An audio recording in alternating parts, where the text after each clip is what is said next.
The perfect portrait.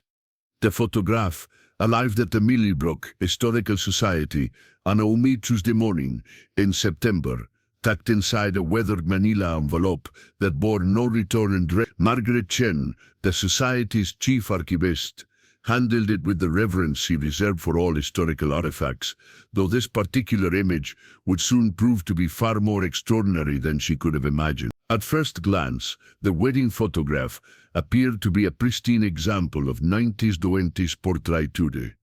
The bride stood resplendent in an elaborate beaded gown that caught the light with every subtle movement of the aged paper. Her veil cascaded in perfect waves, held in place by what appeared to be a family heirloom tiara.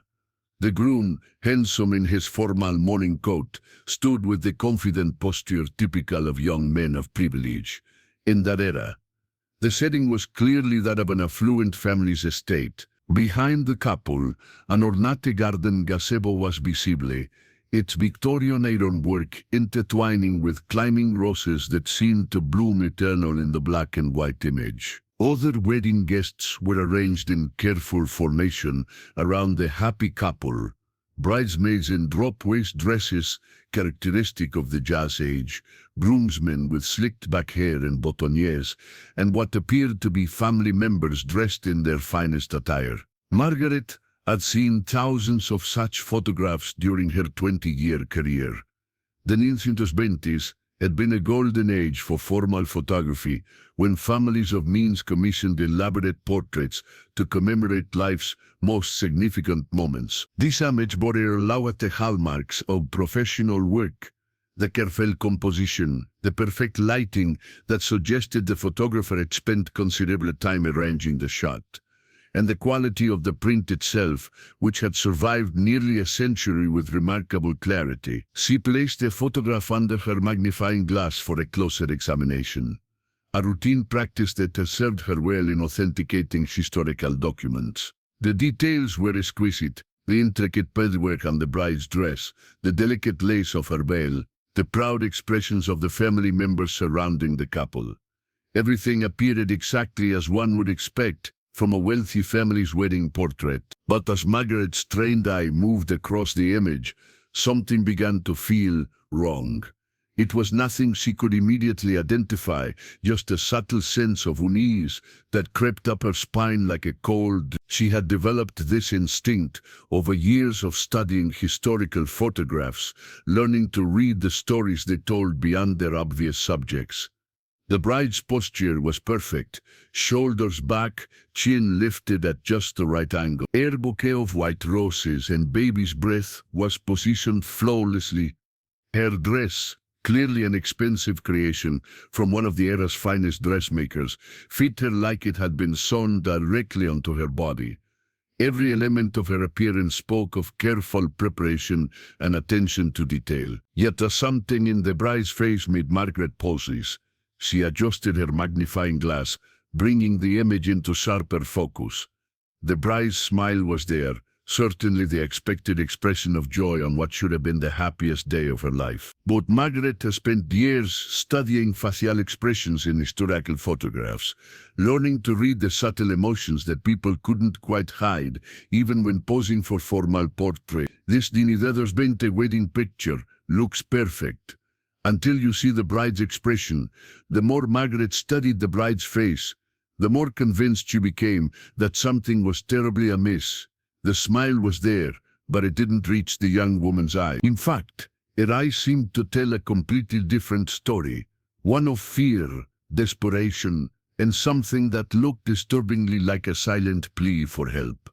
Margaret had seen similar expressions before, in photographs from various historical periods. They were the faces of people trapped in circumstances beyond their control, forced to maintain appearances while their inner turmoil remained hidden from all but the most observant viewers.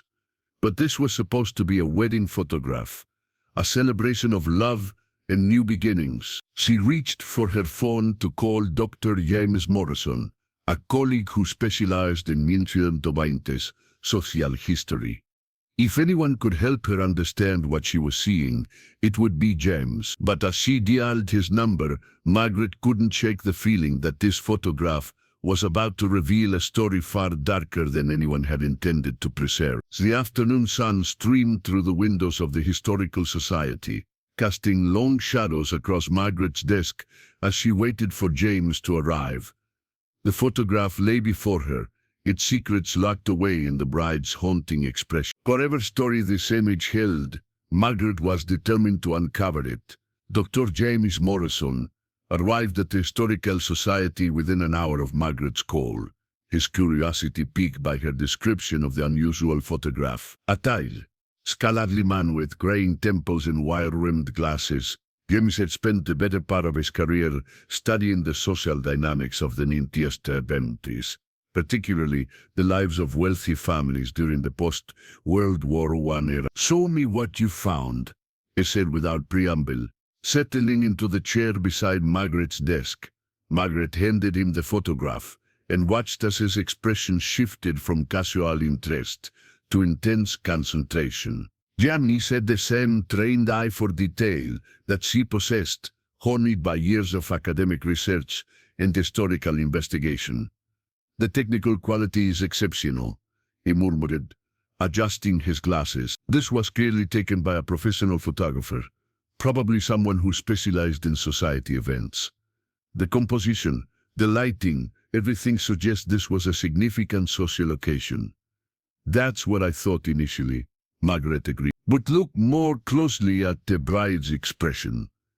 James moved the photograph under the magnifying glass, studying the bride's face with the methodical approach of a scholar.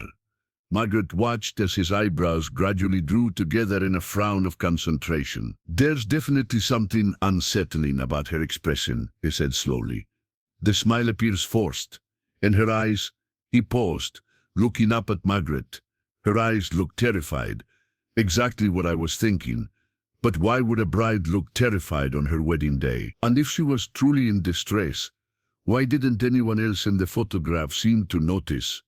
James returned his attention to the image, this time examining the other figures in the frame.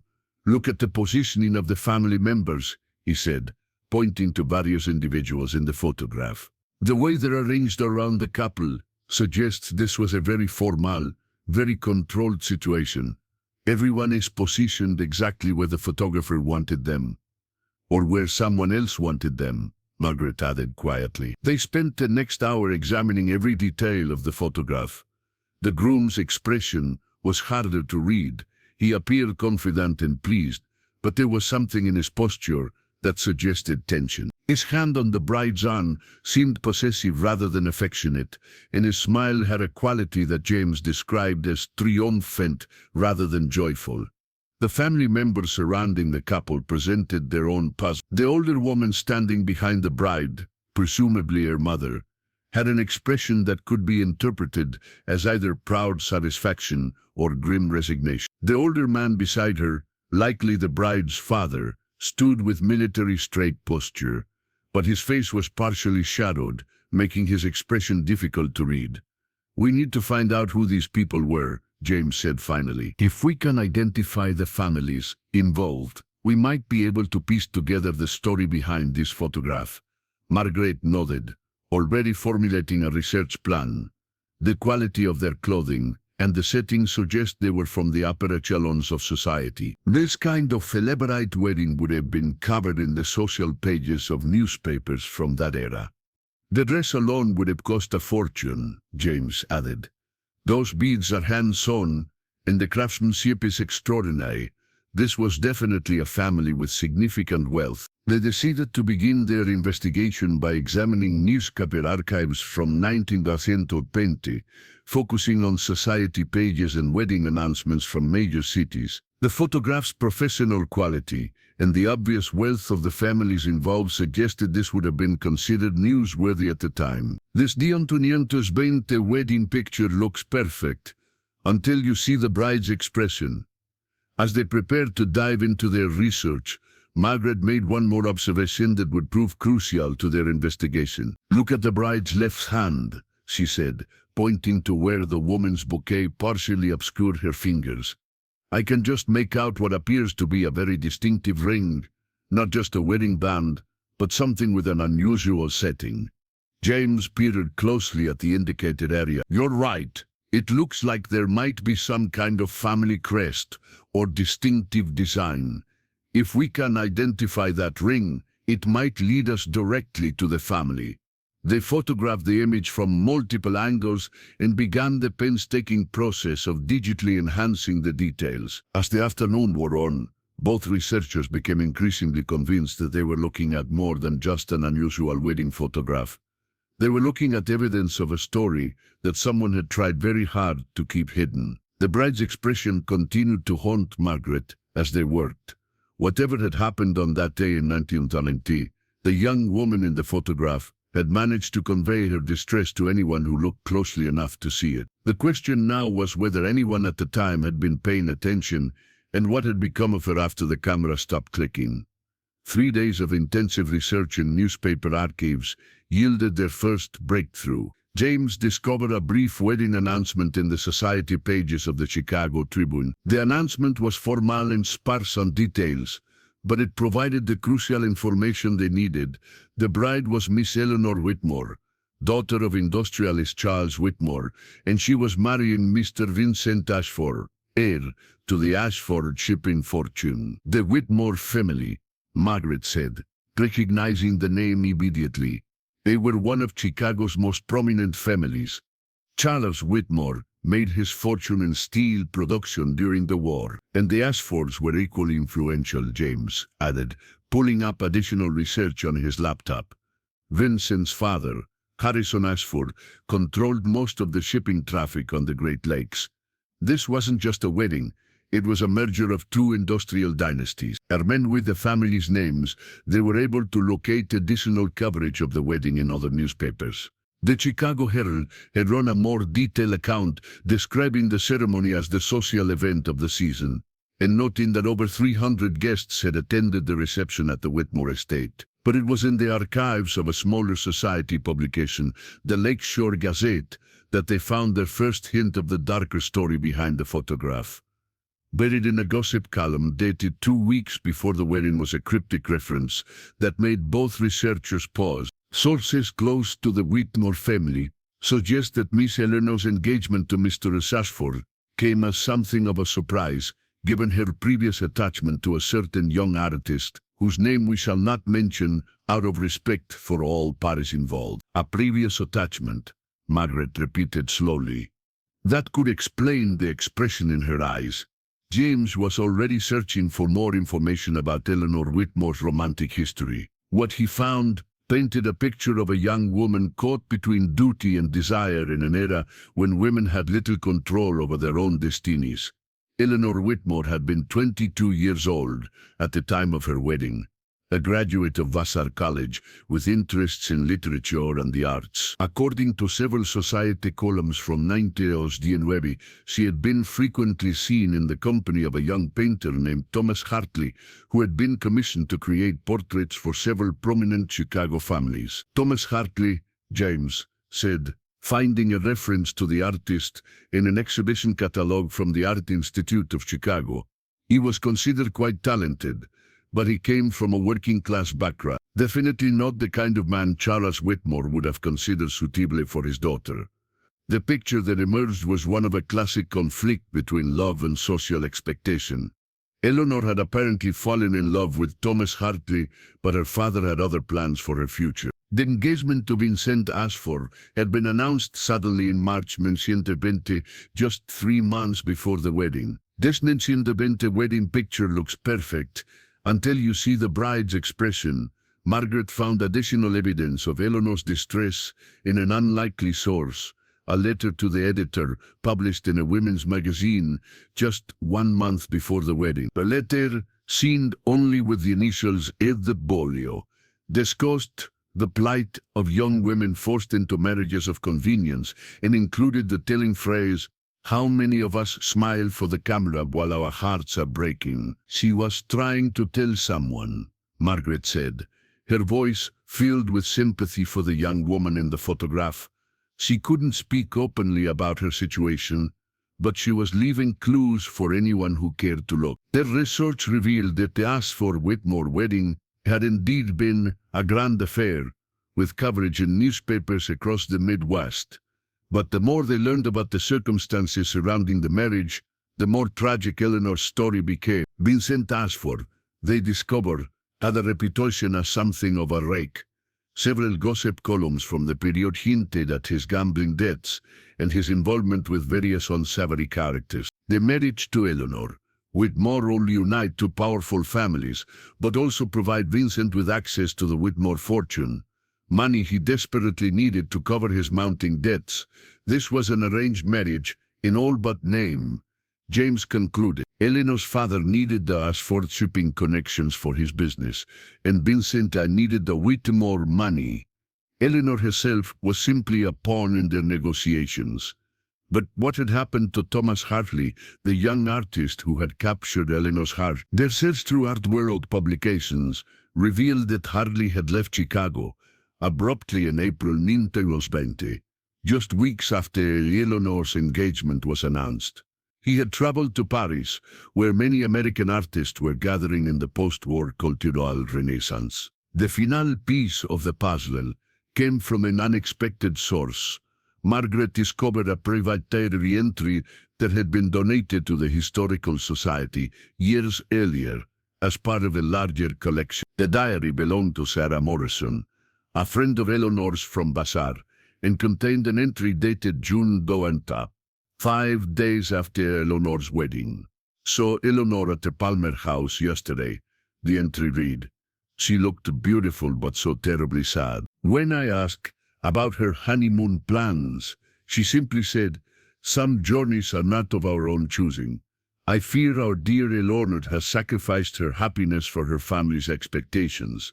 I pray that time will heal her wounded heart." As Margaret and James pieced together Eleanor's story, the expression in the wedding photograph took on new meaning. The young woman's eyes weren't just reflecting momentary nervousness or wedding day jitters.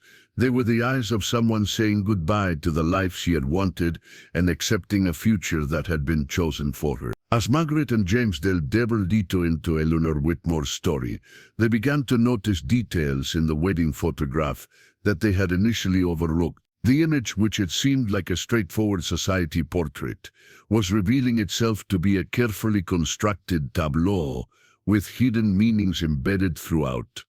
"Look at the positioning of Eleanor's hands," Margaret said, studying the photograph under high magnification. Her left hand, the one with the distinctive ring, is positioned so that it's partially hidden by her bouquet. But her right hand, she paused, adjusting the focus. Her right hand is making what appears to be a very subtle gesture. James leaned in to examine the area Margaret was indicating. Eleanor's right hand was positioned at her side, but her fingers were arranged in what looked like it might be sign language. In the 1920s, sign language was becoming more widely known, particularly among educated women, who often learned it as part of their charitable work with deaf communities. Could she have been trying to communicate something? James wondered aloud. They spent hours researching the 1920s, seeing language conventions, and comparing them to Eleanor's finger positioning. While the image quality made it difficult to be completely certain, there was a strong possibility that Eleanor was signing the letter H, potentially a reference to Thomas Hartley, the artist she had been forced to abandon. But the hidden messages in the photograph extended beyond Eleanor's subtle gestures. As they examined the background more carefully, they noticed that the garden setting had been chosen with particular care. The climbing roses on the gazebo behind the wedding party were not just decorative, they were a specific variety known as climbing peace, a type of rose that symbolized hope and remembrance. Someone arranged this photograph very deliberately, Margaret observed. Every element seems to have been chosen for its symbolic meaning.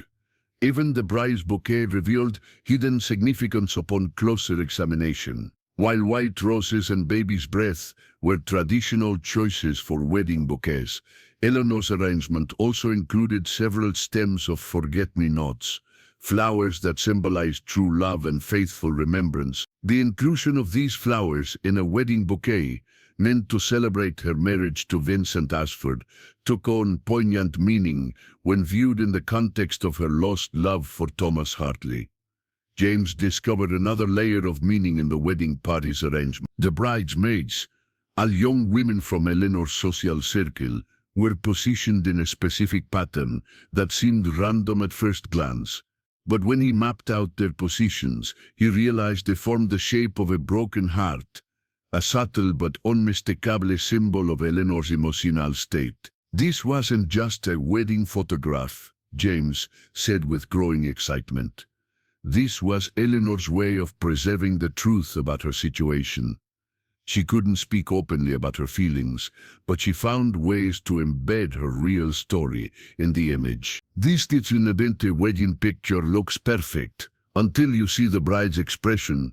Their investigation took an unexpected turn when Margaret decided to research the photographer who had taken the wedding portrait. The signature in the corner of the photograph belonged to Marcus Rothschild, a society photographer known for his artistic sensibilities and his discretion when working with prominent families. Rothschild's studio records, preserved in the Chicago Historical Society, revealed that he had been specifically requested by Eleanor herself, rather than by her father or the Ashford family. This was unusual for the time period when wedding photographers were typically chosen by the families rather than the bride. More intriguingly, Rothschild's appointment book showed that Eleanor had met with him privately 2 weeks before the wedding, a meeting that was not mentioned in any of the family correspondence they had found. The purpose of this meeting became clearer when they discovered a letter in Rothschild's files written in Eleanor's distinctive handwriting. "Mr. Rothschild," the letter read, "I hope you will understand the delicate nature of my request. While my wedding photographs must, of course, meet my family's expectations, I would be grateful if you could find ways to preserve certain truths that might otherwise be lost to history. I trust in your artistic vision and your discretion." The letter was signed simply, undated 2 weeks before the wedding, the same date as Eleanor's private meeting with the photographer. "She planned this," Margaret said.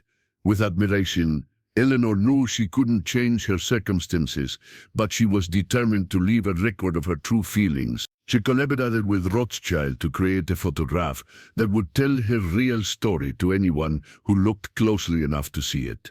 Rothschild, it seemed, had been more than willing to help. His reputation as an artist meant he understood the power of visual symbolism, and his experience with society families had likely shown him other young women trapped in similar circumstances. The wedding photograph was his and Eleanor's joint creation, a masterpiece of hidden meaning disguised as a conventional society portrait.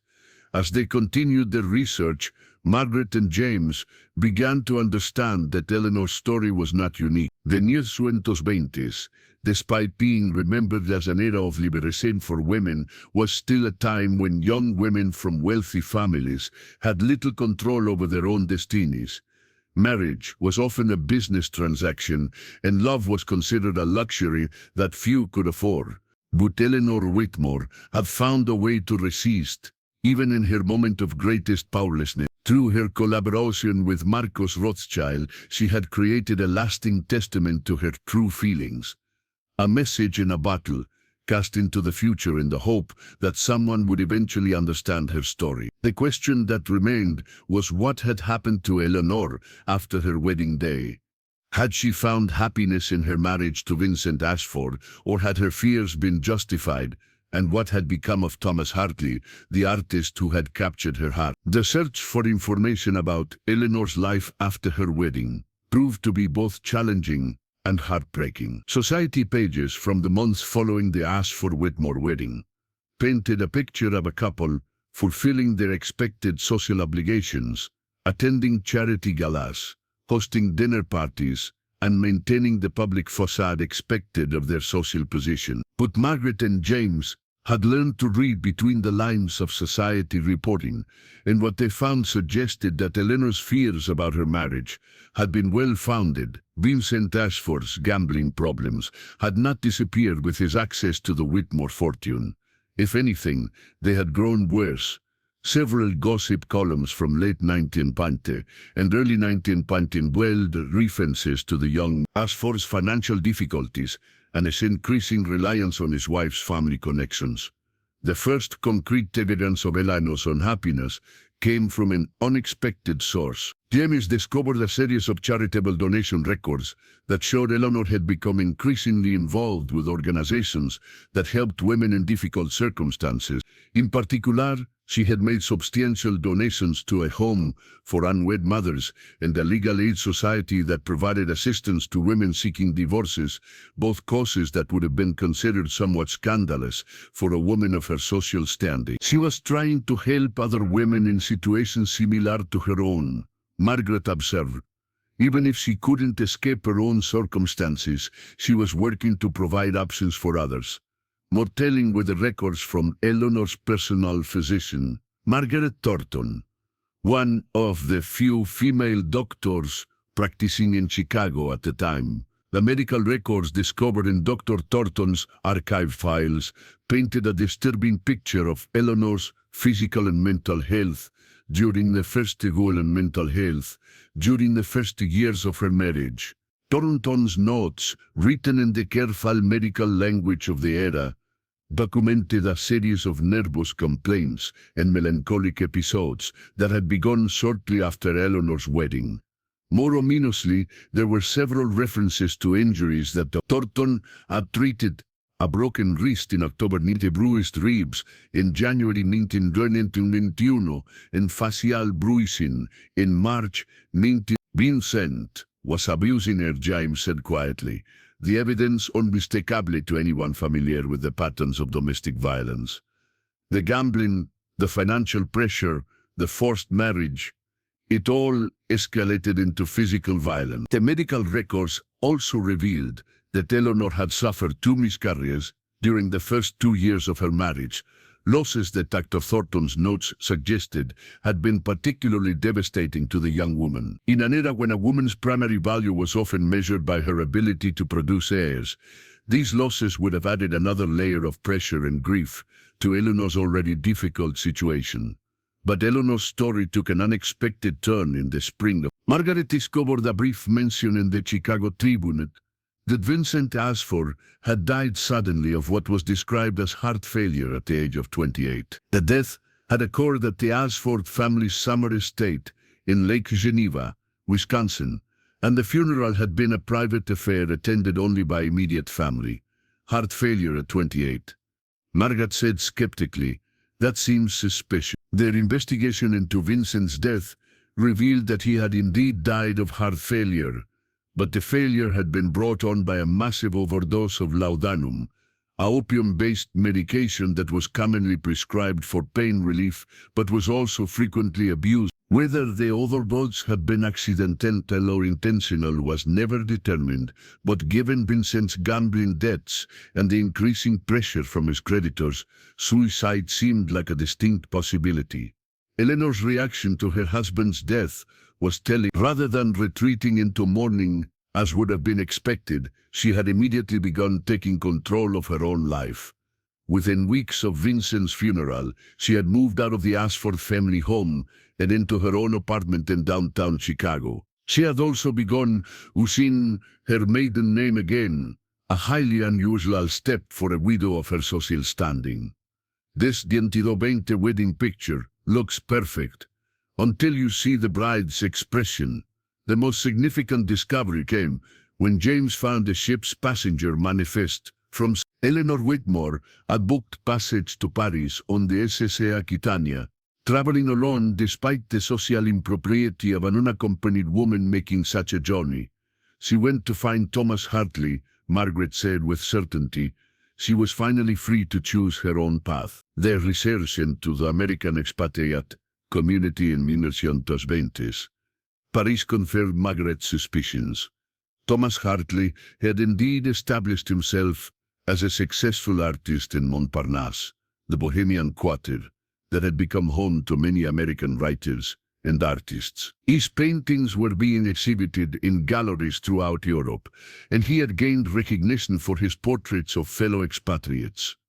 More importantly, they found evidence that Eleanor had indeed reconnected with Thomas. A society column de Paris Real, the English languages, newspaper that served the American community in France, mentioned the charming American widow who had become a patron of the arts and was frequently seen in the company of the talented portraitist Thomas Hartley. The column dated December 1922 described Eleanor as having found a new life and purpose in the City of Light, and noted that she was supporting several young artists while pursuing her own interests in literature and social reform. Margaret and James were able to piece together several more years of Eleanor's life through various sources.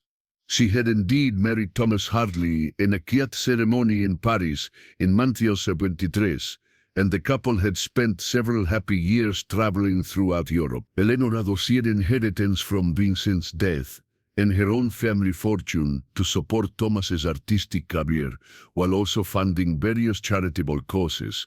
The couple had eventually returned to the United States in 1927, settling in New York rather than Chicago. Thomas had continued his successful career as a portrait artist, while Eleanor had become involved with the women's suffrage movement and later with organizations supporting the rights of working women. They had never had children, but by all accounts, their marriage had been a happy one based on mutual love and respect, everything that Eleanor's first marriage had lacked. Thomas had died in 1954, and Eleanor had lived until 1967, spending her final years supporting young artists and writing her memoirs, which were never published but were preserved in the archives of the New York Public Library. As Margaret and James completed their research, they realized that Eleanor's story was ultimately one of triumph over adversity. The young woman whose terrified eyes had stared out from the 1920 wedding photograph,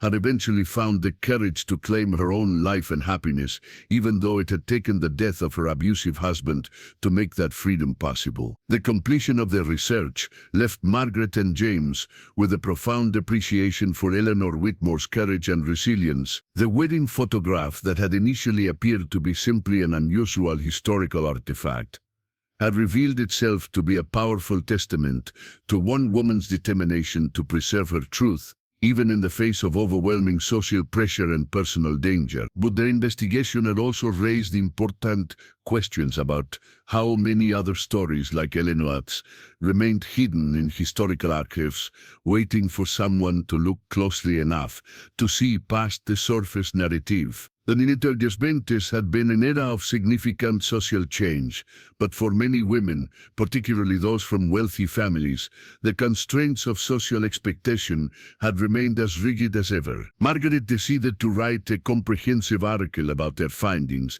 for the Journal of American Social History, but she also wanted to ensure that Eleanor's story reached a broader audience. The wedding photograph and the story behind it deserved to be shared with people who might recognize similar patterns in their own family histories, or who might be inspired by Eleanor's eventual triumph over her circumstances. James suggested that they create an exhibition at the Historical Society, using Eleanor's story as a centerpiece for a broader exploration of women's lives in They could include other photographs and documents that reveal the gap between public appearances and private realities, helping visitors understand how to read the subtle signs of distress or resistance that people had embedded in formal portraits and official documents. As they prepared their materials for publication and exhibition, Margaret made one final discovery that added another layer to Eleanor's story. Hidden in the back of Marcus Rothschild's studio files was a second photograph from Eleanor's wedding day, one that had never been published or displayed. This second image showed Eleanor in a private moment, apparently taken just before or after the formal portrait session. In this photograph, Eleanor's mask had slipped completely. Her face showed raw anguish, and she was clearly crying. But what made the image even more powerful was that Thomas Hartley was visible in the background, standing among the crowd of onlookers who had gathered to watch the society wedding. The young artist's face showed the same anguish as Eleanor's, and his hand was pressed to his heart in a gesture of profound grief. Rothschild had captured the moment when the two lovers had seen each other for what they both believed would be the last time. Rothschild preserved this as well, Margaret said softly. He understood that someday, someone would want to know the complete truth. The discovery of this second photograph provided the perfect ending for their article and exhibition. It showed that even in her darkest moment, Eleanor had not been completely alone. Thomas had been there, sharing her pain and presumably carrying the memory of their love with him to Paris, where he would wait for the day when she could join him. This 1920 wedding picture looks perfect, until you see the bride's expression. The exhibition opened 6 months later to considerably public interest. Visitors were drawn not only to Eleanor's story but to the broader theme of hidden histories and the importance of looking beyond surface appearances when studying the past. Many people shared their own family stories of arranged marriages, domestic violence, and women who had found ways to resist or escape difficult circumstances. One particularly moving response came from Eleanor's great niece, who had driven from California after reading about the exhibition online. She brought with her a collection of letters that Eleanor had written to her grandmother in the 1920s, letters that confirmed the happiness Eleanor had found in her second marriage and her continued commitment to helping other women. Aunt Eleanor always told us to look closely at old photographs, the great niece said. She said that people in the past had ways of telling their stories, even when they couldn't speak openly.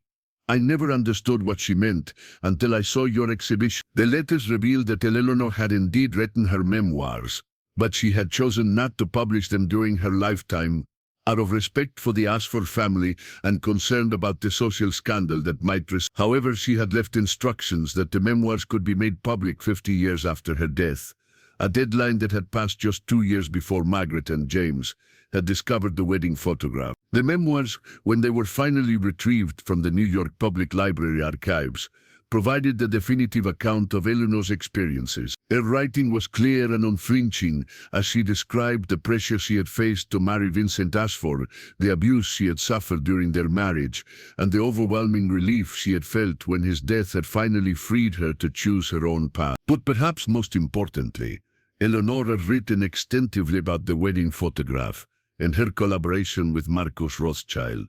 She had indeed planned every detail of the image, from the symbolic flowers in her bouquet to the positioning of the wedding party. The photograph had been her way of ensuring that her true story would survive, even if she herself did not.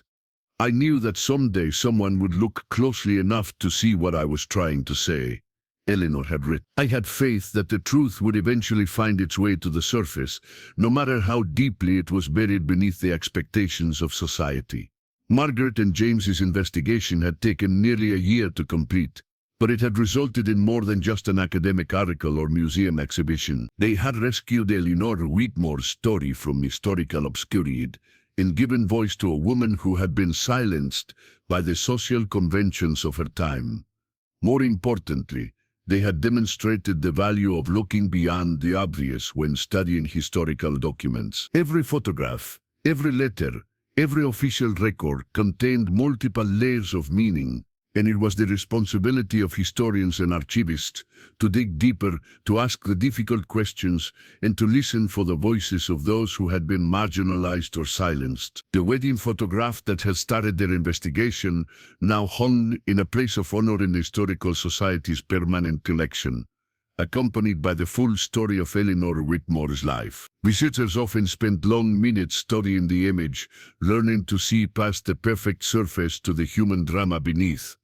And Eleanor's eyes, which had once held such terror and desperation, now seemed to convey a different message entirely. To those who knew her complete story, her gaze appeared to say, "I survived. I found my way to happiness. And I made sure that my truth would endure." In the end, Eleanor Whitmore had achieved something remarkable. Through her collaboration with Marcus Rothschild and her own determination to preserve her story, she had created a lasting testament to the power of truth and the importance of never giving up hope, even in the darkest of circumstances. Her wedding photograph, which had once documented her greatest moment of despair, had ultimately become the key to ensuring that her triumph would be remembered and celebrated for generations to come. This story of Eleanor Whitmore reminds us that historical photographs often contain layers of meaning that are not immediately apparent. By looking closely and asking the right questions, we can uncover the human stories that lie beneath the surface of even the most formal and conventional images. Eleanor's courage in preserving her truth and her eventual triumph over adversity continue to inspire all who encounter her story.